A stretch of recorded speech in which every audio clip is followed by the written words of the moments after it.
Dead Men Tales is brought to you by SupplyHouse.com. What if I told you you could skip waiting in all the long checkout lines this winter by shopping for your next heating job from home? Sounds pretty good, right? Just go to SupplyHouse.com. Supply House carries over 200,000 high-quality name-brand heating products and replacement parts at honest prices to make your next job simple. Visit their site or download the SupplyHouse.com app. Browse their full inventory and get the parts you need shipped directly to your door. See? Not a single line. So kick back by the fire. Save time shopping online with SupplyHouse.com. From HeatingHelp.com, it's Dead Men Tales. I'm Dan Holohan. We once had our office in a storefront in beautiful Bethpage on the Isle of Long. We had hot water heat with baseboard. It was very cozy in that office. Before we moved there, we had the office next door. That one had steam heat, which rattled and knocked like an angry old man, and the landlord wasn't the least bit interested in any of this.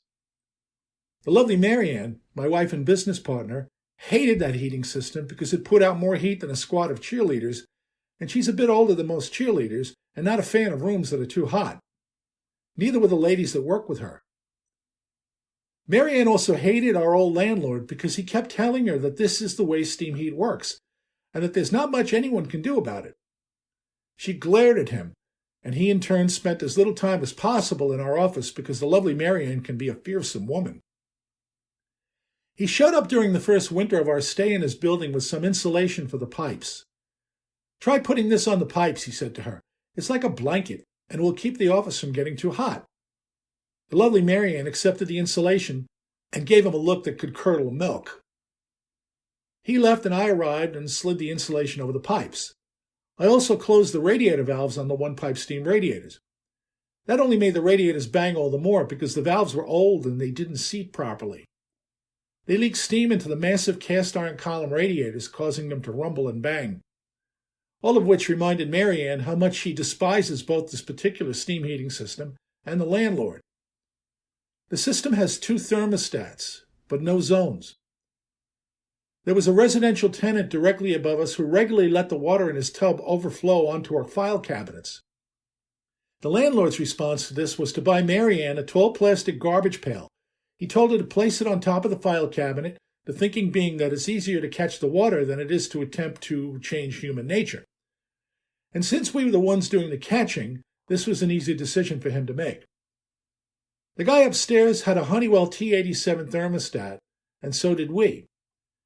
Either thermostat could start the oil burner, but not both at the same time because there was also a toggle switch that was wired in series with the 2 thermostats. We had the toggle switch in our space, so we got to make the decision as to who had heat and who didn't. This was the landlord's idea. His reasoning was that we could toggle the heat on during our regular office hours and then toggle it in the tenant's favor when we left for the day. This happened around the same time that the tenant was returning from work, so it all should work out. The landlord figured it was like passing a baton in a relay race. Now, because there was no zoning in this building, everyone got heat all the time. It really was a question of how much heat. During the day, the lovely Marianne would toggle and then turn our thermostat down to 50 degrees, which throttled her office air temperature down to a mere 80 sweltering degrees. I was working at home at the time and tried my best to mind my own business. However, when the lovely Marianne did this, the upstairs apartment was, of course, cooler, perhaps 60 degrees, because this system was also completely out of balance due to the air vents being both older than the building and more clogged than the Long Island Expressway. There was also the steam boiler's near boiler piping to consider. It was as wrong as mortal sin, and the boiler contained water that looked like it was left over from Woodstock. The insulation was gone from the pipes in the basement, where we stored all of the books that I had written about solving heating problems. These books sat heavy on pallets, basking in the heat. Whenever the upstairs tenant let his tub overflow down onto our file cabinets, the lovely Marianne would get even by forgetting to toggle his heat on as she left for the day, or for the weekend.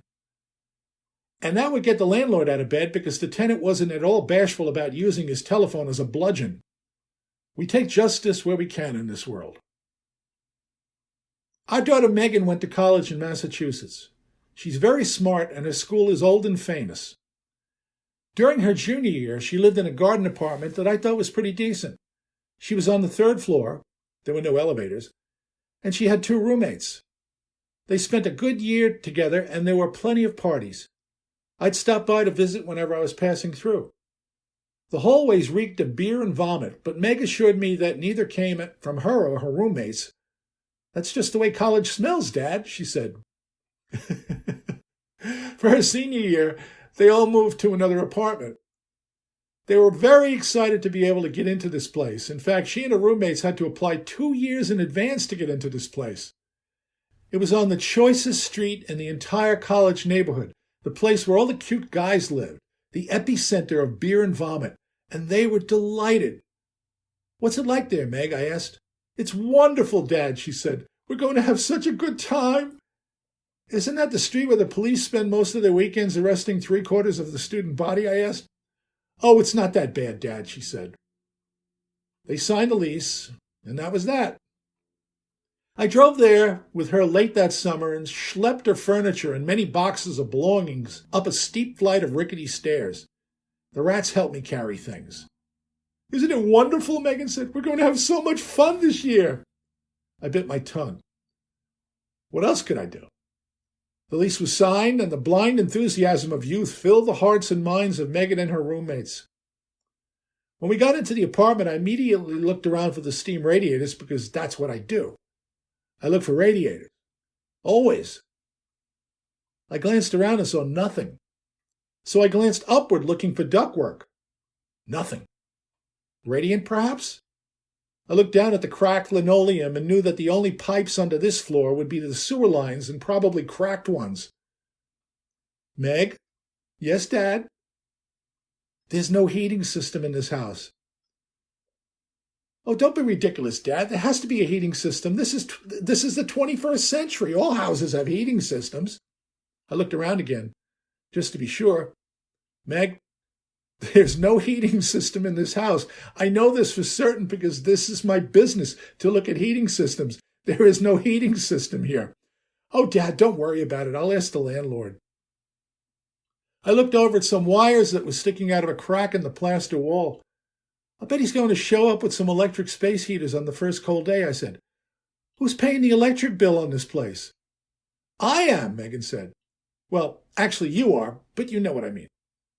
Some weeks went by, and she drove herself and the rest of her stuff to the Commonwealth of Massachusetts on the first day of classes. She called me one chilly evening. "I found out how we heat our apartment," she said. "The landlord came by and he showed us." "Oh, and how is it done?" I said. "We have to turn on the stove," she said. "The stove? You're heating the place with the stove?"